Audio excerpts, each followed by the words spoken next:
안녕하세요, 여러분. 오늘은 사교육비에 대해서 이야기해 보려고 합니다. 사교육비란 학교에서 제공하는 교육 이외에 부모가 자녀에게 개인적으로 제공하는 교육 등을 말하는데요. 보통 학원비나 과외비 등이 포함됩니다. 현재 대한민국에는 사교육비가 높아지면 출산 욕구가 낮아진다는 인식이 널리 퍼져 있습니다. 실제로 한국행정연구원의 연구 결과는 사교육비는 출산율과 상관관계를 갖는다라고 나타났습니다. 그 이후 사교육비가 출산율과 크나큰 연관이 있다는 확증을 가졌죠. 그리고 그 이외에도 여러 가지 논문 등이 있습니다. 하지만 여기서 개인적인 의문점. 실제로 저는 결혼은 했으나 아이는 아직 낳지 않은 부부인데요. 아직 태어나지도 않은 아이가 초등학생 4학년쯤이 되어서 영어나 수학 등을 보내는 사교육비가 걱정이 돼서 아이를 안 낳는다? 물론 여기서 태권도 학원은 예외입니다. 태권도장은 사교육을 뛰어넘는 아이들의 에너지를 발산하는 곳이자 예절 교육도 아이들의 사회성 교육도 자동으로 가능한 육아의 개념이니까요.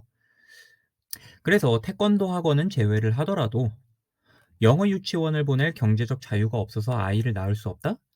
이건 제 생각이랑은 조금 다른 것 같아서요. 정말 솔직하게 말하면 이거는 개인적인 생각입니다.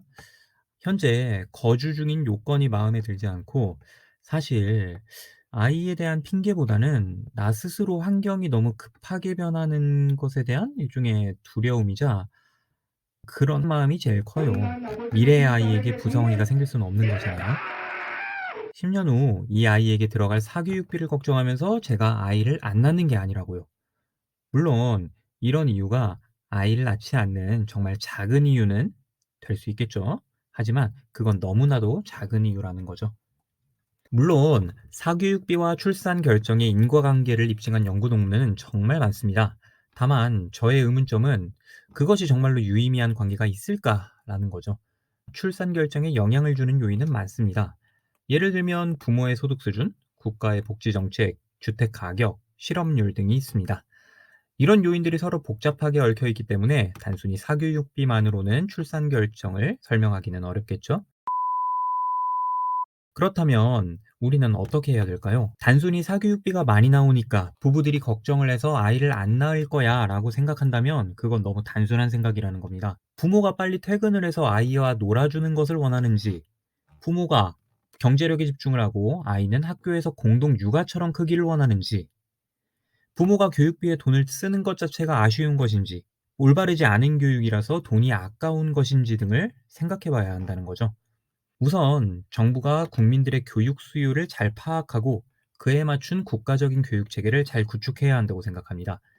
사교육비에 들어가는 돈도 돈이지만 예를 들면 그 돈이 IT 전문가를 이끌어내는 데 쓰이는 교육비라면 지금처럼 사교육비가 아깝다는 생각은 덜 들 것 같거든요. 또는 앞에서 언급한 것처럼 태권도장에 아이 보내는 거 돈 아까워하는 부모들 제가 본 적이 없어요. 사교육비 그 자체 문제라기보다는 사교육이라는 단어에 빠져서 뭐가 문제인지를 찾지 않는 지금의 실정이 더 잘못이라고 생각을 하는 거죠. 이번 영상은 출생률과 사교육비가 상관없다고 말하는 것은 아닙니다. 사교육 때문에 출생률이 줄어든 거야 라고 쉽게 퉁쳐버리며 쉬운 해결을 바라는 국가의 태도가 문제라는 것이죠. 2016년에 발표한 대한민국 정부 자료에 따르면 제3차 저출산 고령 사회 기본계획에서는 사교육비를 줄이기 위해서 공교육의 역량 강화를 목표로 삼고 교과 과정을 통해 미래 사회에 적합한 창의, 융합 인재 육성 학습 부진 학생을 위한 지원, 일반고 교육 역량 강화 방안 추진 등을 통해 일반고 학생의 진로와 적성을 고려한 교육과정 다양화 및 만족도를 높이도록 하였다. 또 사교육 부담의 경감을 위해서 대학별 고사에 대한 선행학습 영향평가를 실시하고 공교육 정상화 촉진 및 선행교육 규제에 관한 특별법 등의 개정을 통해 학교 공부만으로 입시 대비가 충분한 교육 환경을 조성하도록 하였으며 학원비 등을 학원 외부에 공개하는 5개의 가격 표시제의 전면 확대를 통해 학원비 안정화를 추진하고 대입 전형의 간소화와 대학별 전형 계획에 대한 사전 예고 기간 준수 등을 통해 대학 진학의 부담을 완화한다는 입장입니다.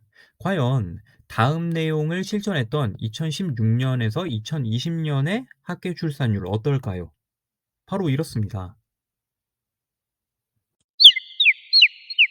과연 다음의 내용 중에 해결된 게 있었으면 합계 출산율이 올랐겠죠?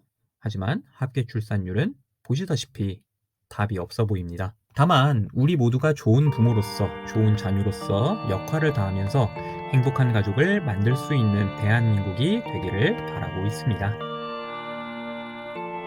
감사합니다.